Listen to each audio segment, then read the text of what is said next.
Rabbi shrah li sadri wa yassir li amri wahlul 'uqdatam min lisani yafqahu qawli. Subhanaka la ilma lana illa ma 'allamtana innaka antal alimul hakim. Allahumma iftah lana hikmataka wa anshur 'alaina bi rahmatika ya arhamar rahimin. Hadratal kiram, para alim ulama, para asatidz, para kiai yang hadir jamaah Masjid Mansyaul Huda, yang semoga hadirnya kita malam ini hari ini langkah-langkah kita dalam melaksanakan rutinitas kita salat fardu berjamaah ditambah kumpul mengkaji, memperdengarkan mahakarya Al-Imam Nawawi Al-Bantani, menambahkan amal-amalan baik kita, menutupi semua kesalahan-kesalahan kita, dianggap menjadi murid para alim ulama. Amin, amin, Allahumma amin. Para kiai, Bapak Imam Bushiri selaku Imam Masjid Mansyaul Huda, segenap jajaran pengurus masjid, alhamdulillah Bapak Ibu, tak terasa insya Allah kita akan berjumpa dengan bulan Ramadan sekitar belasan hari. Malam hari ini kita akan mencoba setar malam Kamis ini, malam Kamis ya, kita akan kajian. Mungkin ada yang belum dengar kajian ini, mungkin baru tersampaikan, mungkin Pak Pengurus Pak Haji Zainuddin sudah disampaikan ke jamaah atau belum? Belum kayaknya. Bapak Ibu rahimakumullah, malam hari ini kita semua ada hadir. Hari ini tidak lain adalah sebuah upaya musyawarah beberapa minggu yang lalu tepat di sini. Yang menjadi pengawal sudah ada Pak Ustadz, kacamatanya, aman saja. Para asatidz berkumpul 43 kurang lebih kumpul untuk mengkaji, menghidupkan karya-karya alim ulama yang berangkat dari sebuah pemahaman bahwa seseorang ketika mendapatkan ilmu telah diajarkan oleh guru-gurunya, oleh para kiai, maka kewajiban seorang guru tadi adalah mensyiarkan. Orang alim kewajibannya adalah memberitahu orang yang belum tahu, orang yang belum tahu siap untuk mendengarkan sesuatu yang belum diketahuinya. Sehingga ada sebuah hadis, kurang lebih dulu suka sa'atan fi majlisil ilmi, dudukmu sesaat saja di majlis ilmu, maka itu pahalanya lebih baik dari ribuan rakaat yang dilakukan. Kemudian juga kita pernah dengar, nadruka fi wajhil alimi sadaqah, pandanganmu terhadap para alim ulama itu adalah sedekah. Sehingga andaikan kita itu mau berpikir mudah, sedekah itu biasanya mengeluarkan materi biasanya.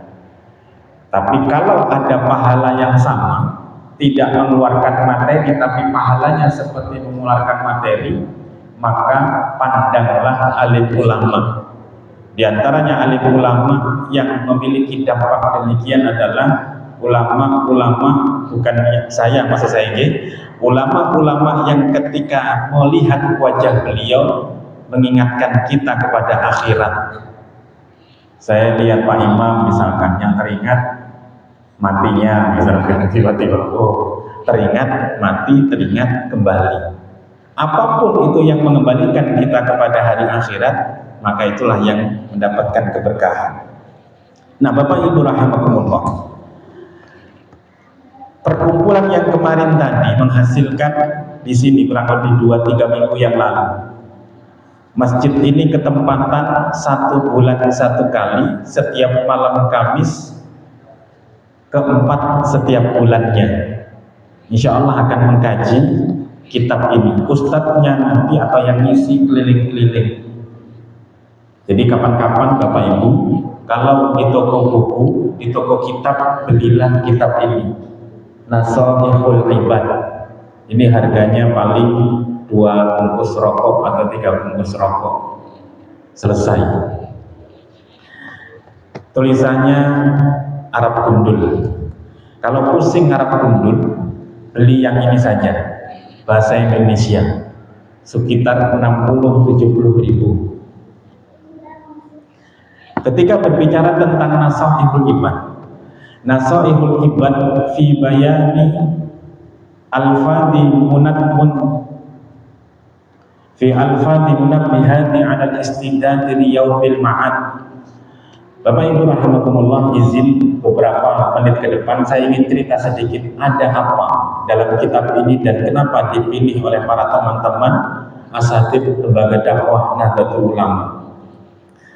Ketika kita melihat judulnya Nasaihul Ibad, nasihat-nasihat hamba fi bayani alfadhi munabbihati 'alal istidad liyaumil ma'ad, yang menjelaskan tentang lafaz-lafaz. Pengarangnya ini adalah Al-Imam Nawawi.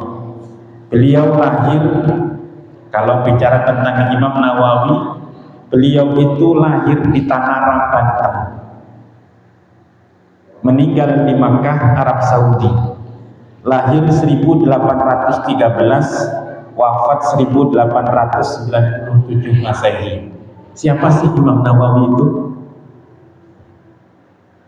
Beliau itu dijuluki, saya tuh kok nggak kelihatan ya mata itu, doktornya ketuhanan, imam ulama dua kota suci, asli ulama Indonesia, dijuluki oleh Imamul Haramain, Imam Madinah Makkah Mukarramah.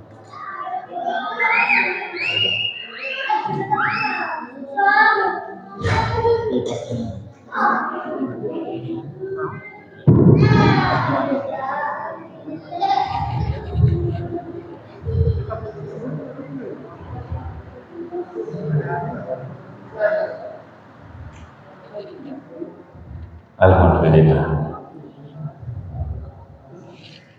Kalau tidak ada cahaya, gelap lagi.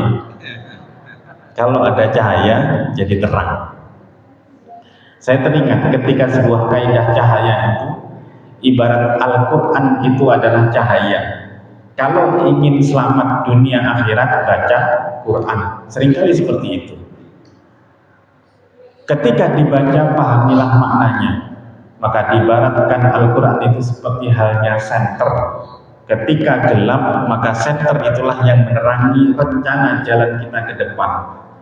Kalau gelap tidak ada senter, ya pasti jalannya meraba-raba kemana-mana. Kita tidak tahu ada batu atau tidak. Kita tidak tahu ada ceglongan atau tidak, lubangan atau tidak. Maka potensi untuk terjatuh sekian kali akan ada.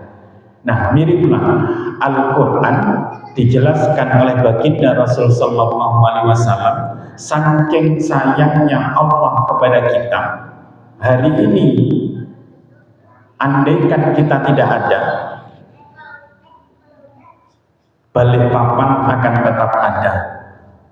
Andaikan kita tidak ada, saya bayangkan saja IKN itu akan berlangsung atau tidak. Jenengan pergi dari Minangkabau, dari mana jalan LKMD, benci dengan program negara, kira-kira IKN tetap berangkat, tetap berjalan tidak? Tetap berjalan paling tidak. Inilah dimiripkan, kita itu diciptakan atau tidak, Allah tetap eksis di dalam posisinya. Ini nanti dijelaskan. Sayangnya Allah kepada kita hari ini, walaupun andaikan kita tidak ada, alam tetap ada, kok kita tetap diadakan, berarti sayangnya Allah kepada kita. Bukti sayang yang kedua adalah sudah diciptakan, diberi buku panduan atau kitab panduan Al-Quranul Karim. Al-Quran ada, berarti harusnya baca. Sebentar lagi Ramadan datang. Ayo baca, jangan cuma membaca tapi pahami maknanya. Terakhirnya adalah amalkan apa yang sudah kita baca. Al-Quran dibawa baginda Rasul Sallallahu Alaihi Wasallam. Walaupun Rasulullah tidak ada secara jasadnya, namun spiritnya Rasul Sallallahu Alaihi Wasallam ada di dalam jiwa para alim ulama. Al ulama'u warasatul anbiya. Ulama itu adalah pewaris para nabi. Itu loh sosok yang luar biasa, yang kita tidak kenal beliau dan beliau pun tidak kenal kita, sangat sayang dengan kita. Nasihat-nasihatnya sampai hari ini.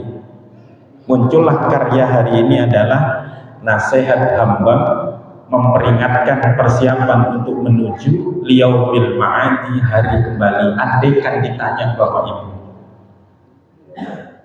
pengen kembali tidak? Berarti kalau namanya hari kembali, kita ini dulu dari mana, kemudian kembali dari mana?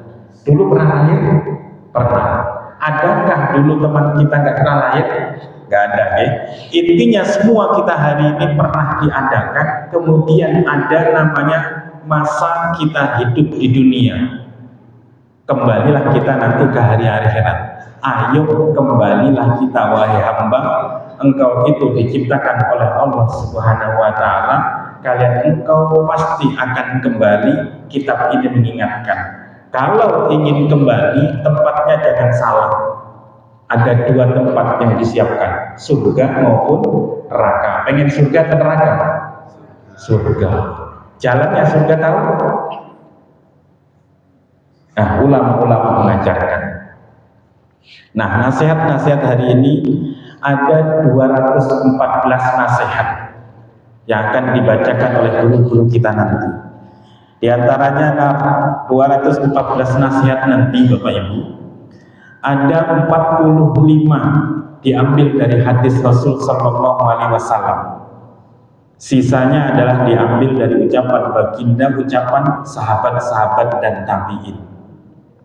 Ini Al-Imam Nawawi. Nah, Al-Imam Nawawi itu adalah seorang murid yang mensyarah karya Imam Syihabuddin Al-Asqalani, dijuluki dengan Ibnu Hajar.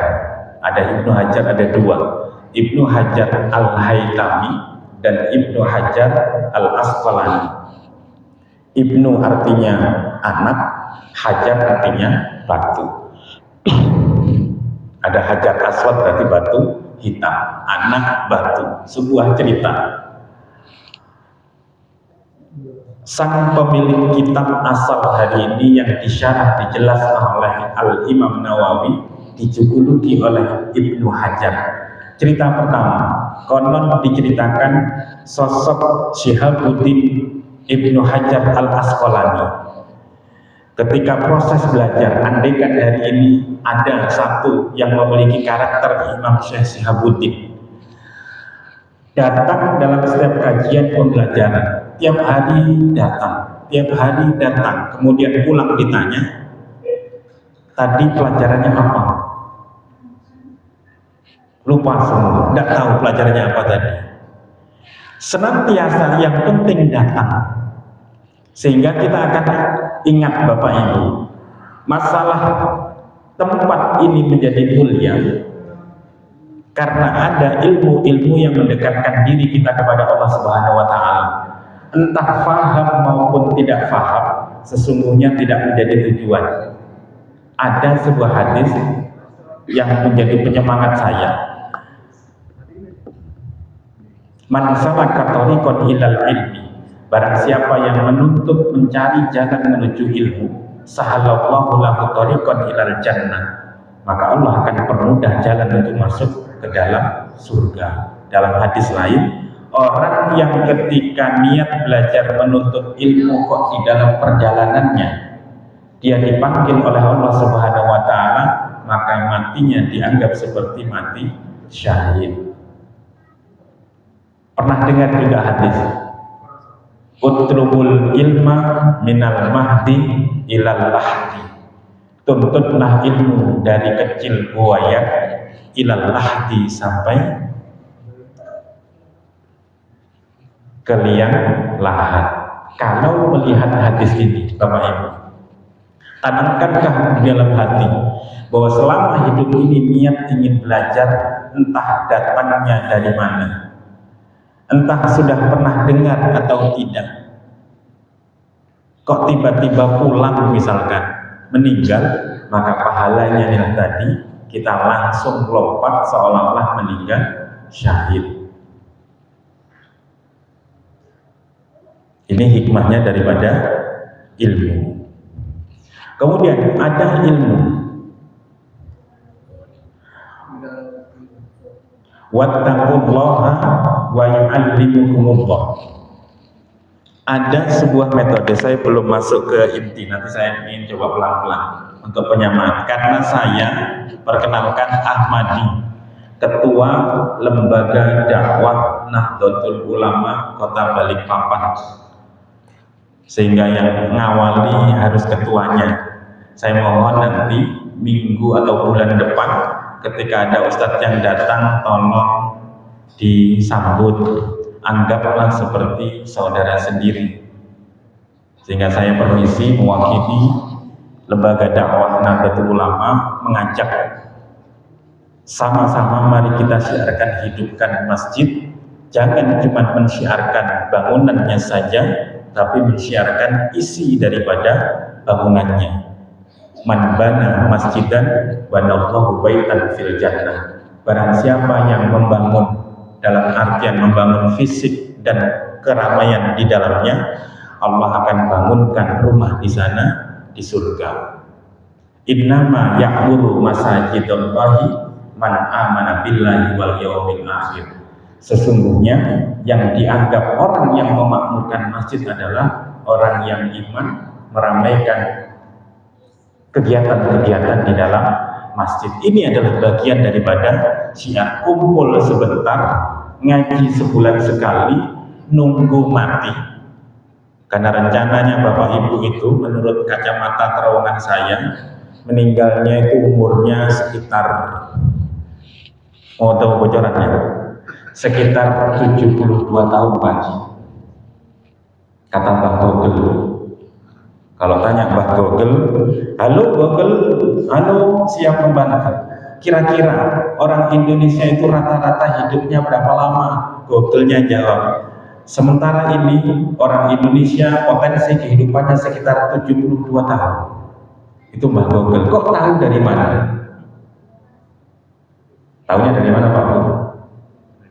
Segala informasi semuanya datang rata-rata orang Indonesia dulu 60 tahunan, karena mungkin banyak orang sehat, karena Bapak banyak BPJS kali ya, mau meninggal nggak jadi meninggal karena ada, sehingga naiklah 72 tahun. Ayo persiapkan hidup kita untuk menuju sekitar 72 tahun.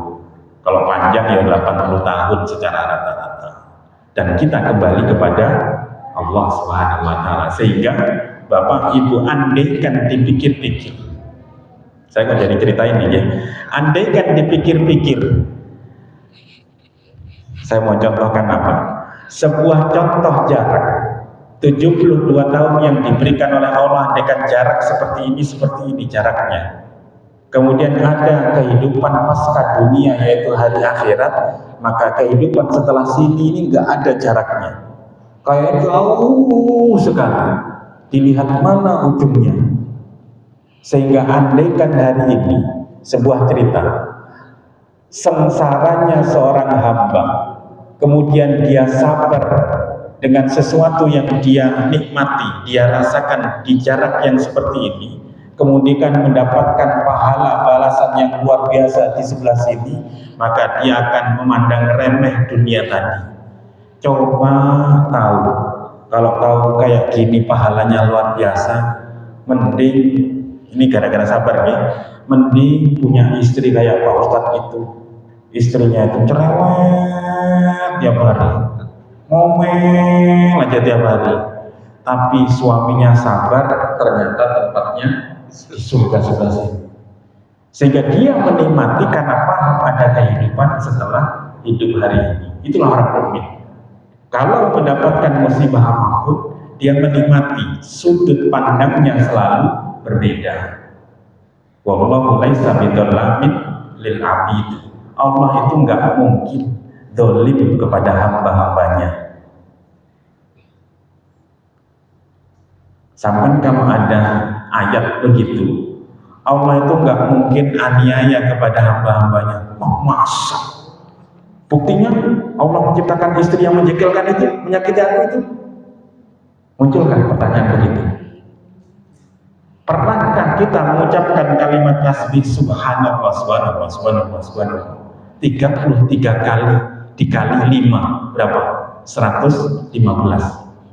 Artinya apa? Maha suci Allah dari sesuatu yang tidak pantas disematkan kepada Allah. Bayangkan, buang jauh-jauh apa yang pernah kita sifatkan kepada Allah tidak pantas dibuang. Subhanallah, subhanallah, subhanallah, subhanallah. Hal-hal yang tidak pantas dibuang dengan kalimat subhanallah, subhanallah, subhanallah. Tapi kalau kita tidak membuang pikiran-pikiran tadi, maka bibir kita, langkah-langkah kita tidak memiliki makna, hanya sekedar rutinitas biasa. Nah, inilah dikembalikan. Al-ulama mencoba mengembalikan ulang, ayo setiap langkah-langkah kita, tapak kaki kita, duduk kita hari ini paling tidak mencari kebaikan-kebaikan yang diperintahkan oleh Allah Subhanahu wa taala maupun Rasulullah SAW.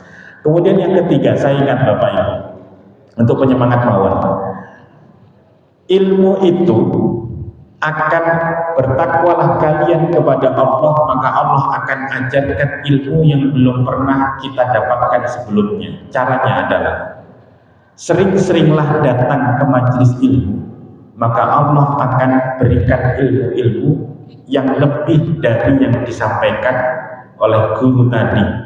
Ketika kita pernah dengar ilmu disampaikan, kemudian kita tetap duduk di posisinya dengan mendengarkan dan memuliakan, maka Allah akan bukakan pemahaman-pemahaman baru, gerambiang sendiri, menghayal sendiri, yang lebih luas dari sesuatu yang disampaikan oleh guru tadi. Itulah hikmahnya majelis ilmu. Makanya hati-hati orang ketika ilmu, Bapak Ibu, kalau di pesantren diajarkan, ini adalah kitab, ini adalah kitab. Saya mau contoh, mana yang lebih mulia, ini atau ini? Namanya sama, kitabnya sama. Yang mulia adalah sini, yang hijau. Kenapa? Tulisannya adalah Arab. Arab sama seperti Al-Quran. Lantas kita naruhnya seperti ini. Naruhnya begini atau naruhnya begini? Yang benar. Yang benar. Inilah yang sesungguhnya adalah orang yang paham tentang ilmu. Allah itu Al-Alim, Zat yang maha mengetahui. Sehingga saking alimnya Allah Subhanahu wa ta'ala, sinaran ilmunya diturunkan kepada alim ulama. Cara menghormati Allah adalah hormatilah alim ulama. Akrimul ulama fa'inahum kurama. Saya menghormati ulama itu karena ada ilmu Allah ada di dalam ulama. Makanya orang sadar, kok bukan artinya terus bid'ah, mengkultuskan, jauh dari itu semua. Justru orang mencium tangannya, tunduk di hadapannya, itu karena tunduk kepada zat yang memberikan ilmu kepada makhluk Allah tadi. Ketika ulamanya tidak ada, muncullah kitab-kitab. Makanya dalam sebuah susunan, Al-Quran harus di atas segala kitab, hadis di bawahnya, sehingga nyusun pun diajarkan. Inilah orang yang menuntut ilmu selalu memuliakan ilmu-ilmu Allah Subhanahu wa ta'ala maupun alim ulama.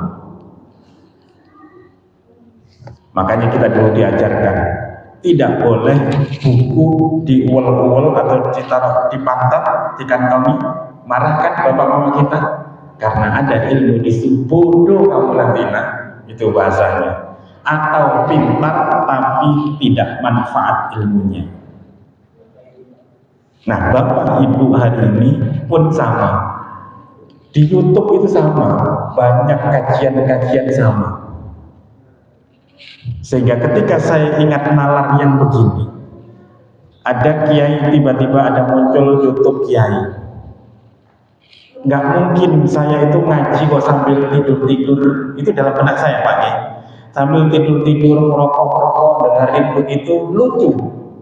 Langsung posisi duduk bagus. Ya sudah. Karena walaupun sehnya itu di dalam YouTube tadi, kita nggak tahu apakah dia melihat atau tidak. Ini sebenarnya kaitan bagaimana kita memposisikan ilmu, bahwa ilmu itu hadir, kedekatan sambungannya adalah ada Allah di dalamnya.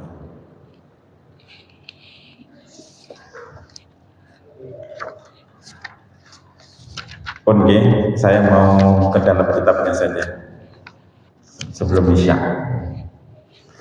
Bismillahirrahmanirrahim.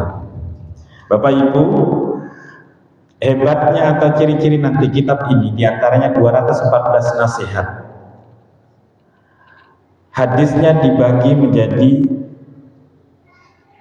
lakukanlah 2, tinggalkanlah 2, lakukanlah 3, tinggalkanlah 3, sampai lakukanlah 9, tinggalkanlah 9. Disusun sistematika. Yang pernah saya hafal hadis itu diantaranya adalah ightanim khamsan qabla khamsin. Ambillah 5 perkara sebelum datang 5 perkara. Hidupmu sebelum matimu. Sakit sehatmu sebelum sakitmu. Kayamu sebelum miskinmu. Lapangmu sebelum sempitmu. Gunakan hal-hal demikian. Nah, susunan-susunan inilah nanti yang akan mempermudah atau mendongengkan kepada kita beberapa menit pulang sebulan sekali dapat sesuatu. Harapannya adalah memperingatkan kita tentang hari akhirat. Al-Imam Nawawi beliau itu kalau singkatnya adalah wakil presiden kita hari ini, Bapak Kiai Haji Ma'ruf Amin. Itu adalah cucu atau cicit dari Imam Nawawi hari ini. Lahir 1800, kemudian meninggal 1890 sekian. 1800 berarti Indonesia merdeka 1945. Mundur sebentar, 1926 itu kerajaan Arab Saudi baru ada. Kerajaan Turki Utsmani hancur porak-poranda di tahun 1926. Ketika Turki Utsmani pecah, Khalifah Utsmani pecah, maka kerajaan-kerajaan Islam tumbuh semuanya. Muncullah kerajaan Arab Saudi. Kerajaan di Indonesia banyak muncul.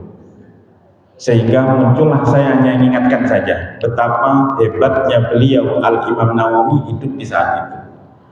Dulu Arab Saudi itu adalah pemahamannya adalah Ahlussunnah wal Jamaah, pemahaman fikihnya mayoritas adalah pemahaman kitab Asy-Syafi'i. Dibuktikan beliau itu adalah syekh atau imamnya 2 kota besar, Mekah, Madinah. Syekhnya pada saat itu adalah Imam Nawawi, orang Indonesia. Kemudian 1926 bangkit kerajaan tadi yang dikenal dengan pemahaman-pemahaman yang berbeda sedikit. Ketika anak kita pergi sekolah ke sana, pulang jangan kaget pemahamannya sedikit berbeda. Muncullah ada pemahaman tahlil bid'ah misalkan, dan seterusnya. Itu karena sedikit berbeda tentang pemahaman. Indonesia lahir tahun 1945. Pun tidak usah ke sana. Ila mu'allif hadal kitab, kita hadiah Fatihah sebentar Bapak Ibu kepada Al-Imam Nawawi Al-Bantani, nafa'ana bi ulumi fid dharain amin. Al-Fatihah. A'udzu billahi minasyaitonir rajim. Bismillahirrahmanirrahim. Alhamdulillahirabbil alamin arrahmanir rahim maliki yaumiddin iyyaka na'budu wa iyyaka nasta'in ihdinas siratal mustaqim siratal ladzina an'amta 'alaihim ghairil maghdubi 'alaihim waladdallin. Amin.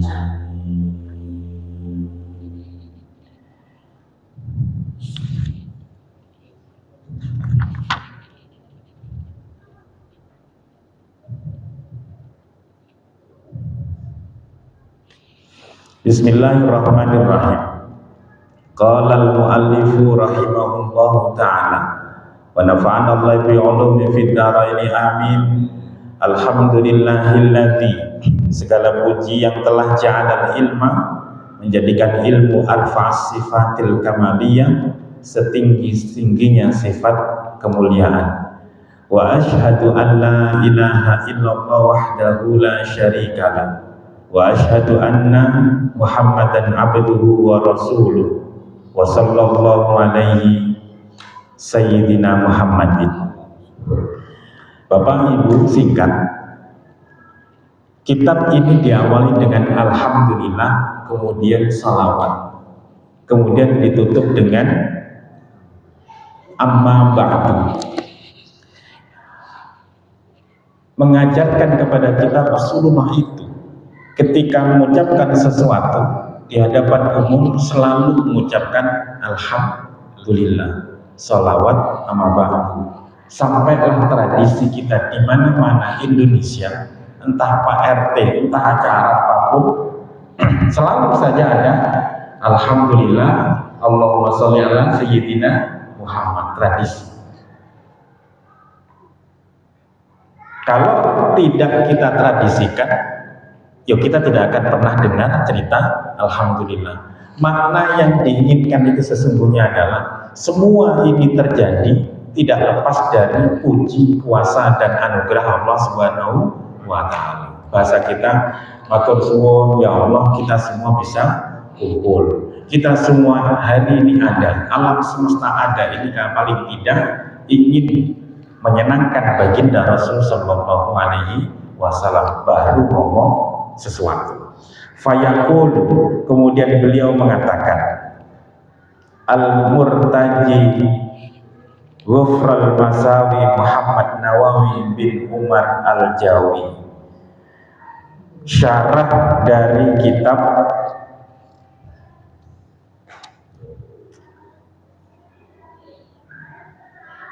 Al-Munabbihat ala Istidadi Liyaumil Ma'ad. Saya mau loncat-loncat lagi. Kemudian beliau membuka dengan kalimat Bismillahirrahmanirrahim. Saya loncat. Wa tusannu inda ibtida'i kulli umurin ghairu muhkiratin. Ada sebuah cerita, disunnahkan ketika memulai segala perkara-perkara apapun syaratnya tidak hina, tidak remeh.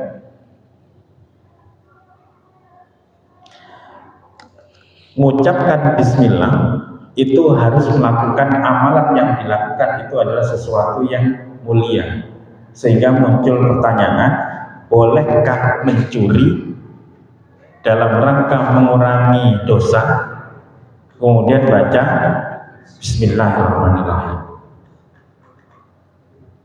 Mau masuk WC atau mau kencing, bukan, kalau masih mau tidak ada masalah. Pas saat kencing, pas saat keluarnya kencing, baca bismillah boleh? Pas lagi keluar itunya bismillahirrahmanirrahim, misal. Nah, segala sesuatu yang mulia awalilah dengan bismillahirrahmanirrahim. Kok ketika kita melakukan kebaikan kemudian lupa membaca bismillah? Beliau menyambutkan, beliau melanjutkan, ucapkanlah bismillahi fi awwalihi wa akhirihi. Baru ingat, asbihul wudu'a bi basmalatin, sempurnakanlah wudu'mu dengan bismillah. Kok tiba-tiba ketika membasuh tangan, oh tadi kok belum bismillah? Maka cukup bismillahi awwalihi wa akhirihi. Bismillahirrahmanirrahim, yang awal tadi sama yang akhir tadi, gitu loh maksudnya. Tuhan tahu, biar di diskon. Maksudku tuh melakukan itu mulai awal tadi. Ini loh, ya Allah cuma lupa, gitu deh. Ketemu gak? Itu diantaranya kalimat Bismillahi awwalihi wa akhirihi. Kemudian Bapak Ibu, saya ingin loncat bahwa Al-Imam Nawawi sebelum membuka kitabnya, beliau memaparkan dua hadis.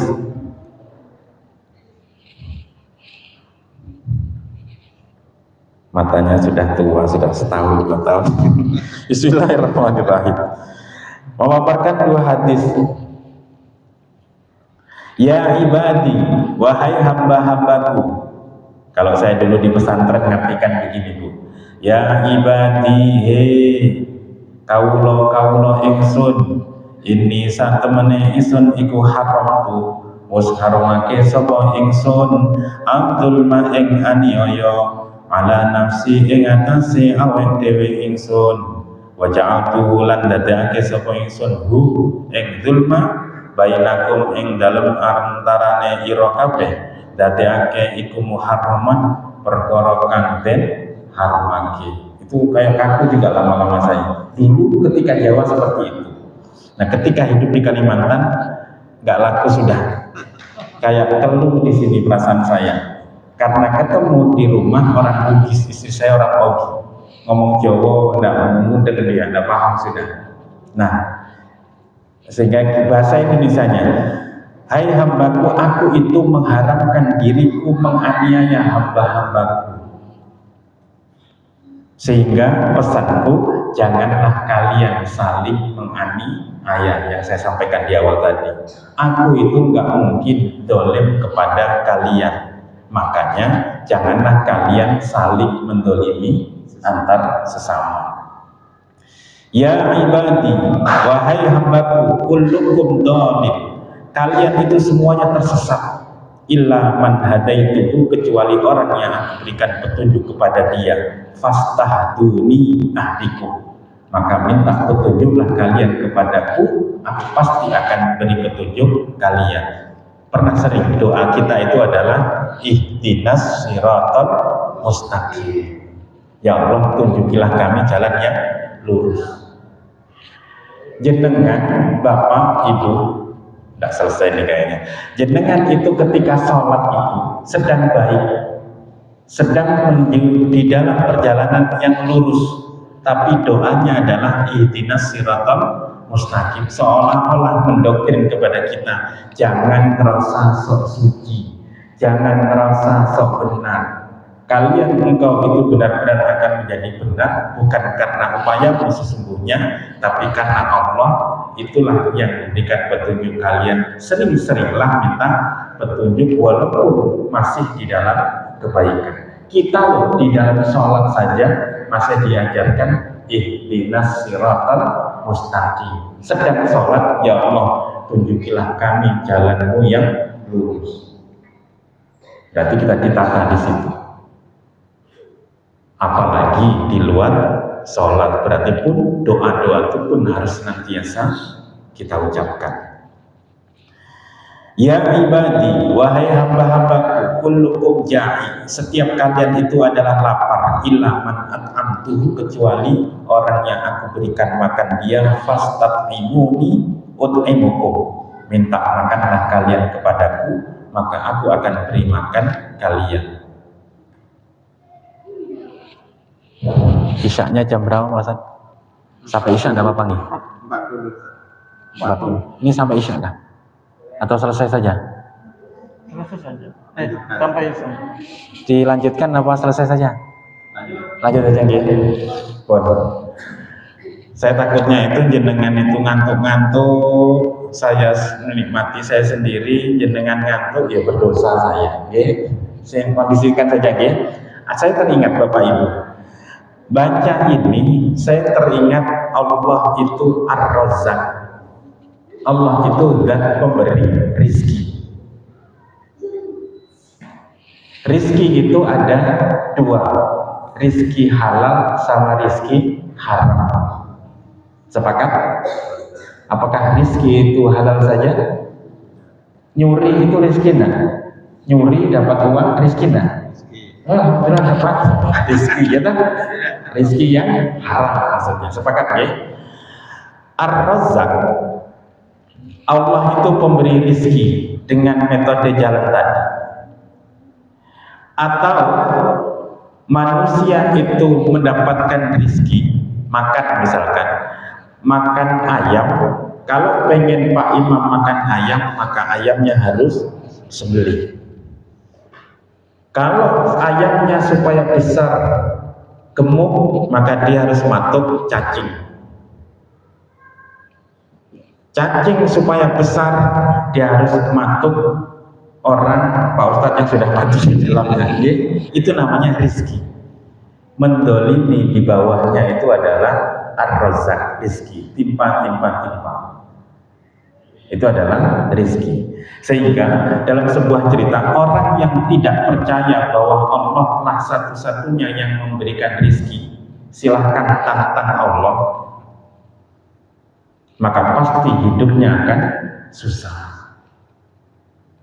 Dicontohkan adalah binatang itu yang tidak punya akal, pergi pagi, kemudian sore pulang dia kenyang. Sedemikian Tuhan itu mempersiapkan rezekinya masing-masing. Bahkan dalam sebuah cerita hadis, kok ketika kita sungguh buruk akhlak kita, ketika kita bangun pagi, tiba-tiba mikir nanti makan apa, atau teringat perkara dunia, atau saya teringat kemarin Asrori siap di sini pas subuh tuh, saya baca sekelas-kelas saja. Kok ketika orang berpuasa, puasanya orang yang level 3 itu adalah kok ketika dia di siang hari puasa kemudian mikir nanti berbuka mau makan apa, maka itu dianggap sudah mencederai dosa dia kepada Allah Subhanahu wa Ta'ala levelnya. Bayangkan levelnya itu sudah seperti itu. Allah itu memberi rizki, sehingga apapun yang kita lakukan untuk mendapatkan rizki itu adalah hanya perantara saja. Lakukan amalan-amalan terbaik, Allah sendirilah yang akan memberikan rizki kepada kita. Bahwa upaya kita bukan satu-satunya yang mengangkat menarik rizki, tapi sesungguhnya Allah itu sendirilah yang memberikan rizki.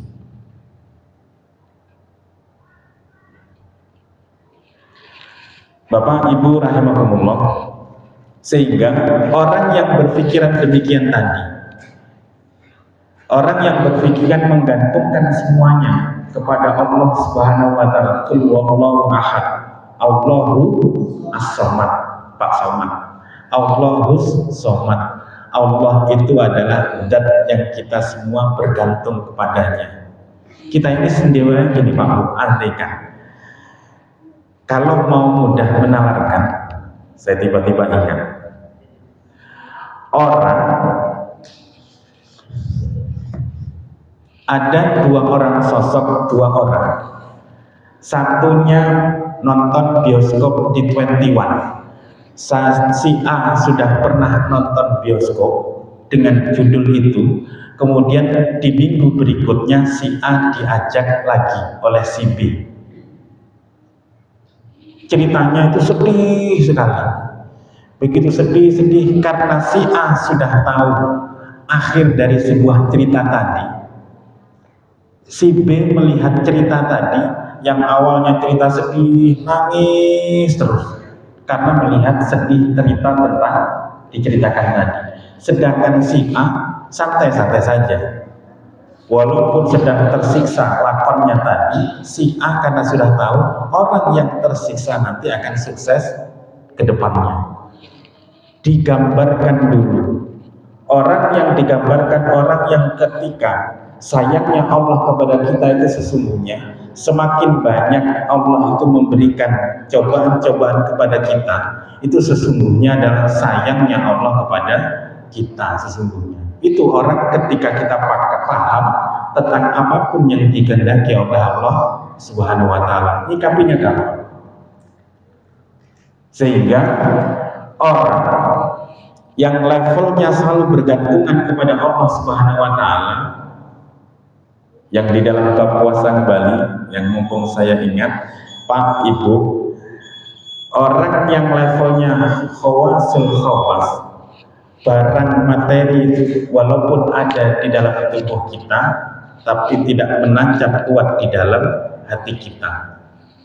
Andaikan kita hari ini contoh, ini sering dicontohkan, andaikan HP ini sesuatu yang mahal, 10 juta hilang misalkan, diberi HP seharga 10 juta ya seneng, kemudian tiba-tiba hilang, kira-kira sedih atau tidak? Nangis. Nah, orang yang levelnya tadi adalah memikirkan membuang sesuatu yang kecuali Allah itu sendiri. Dia akan merasa sedih ketika Allah itu hilang di dalam pikiran dan hatinya. Kalau cuma ini saja, yang penting Allah ada, dia tetap sedih.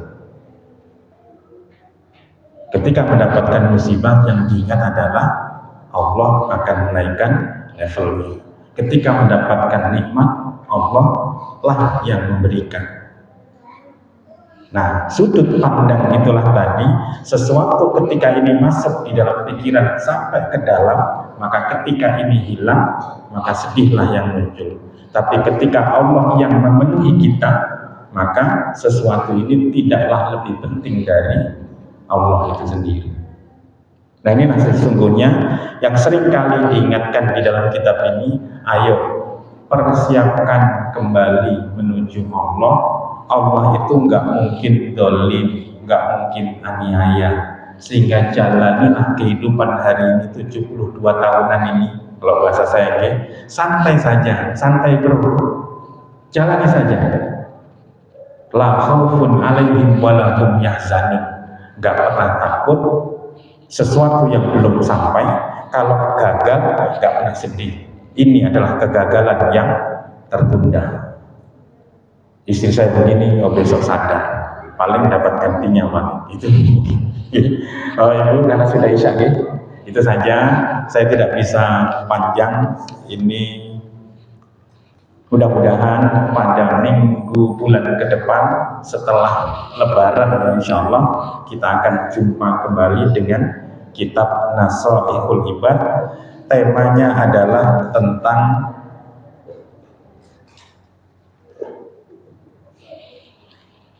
iman dan kepedulian sosial.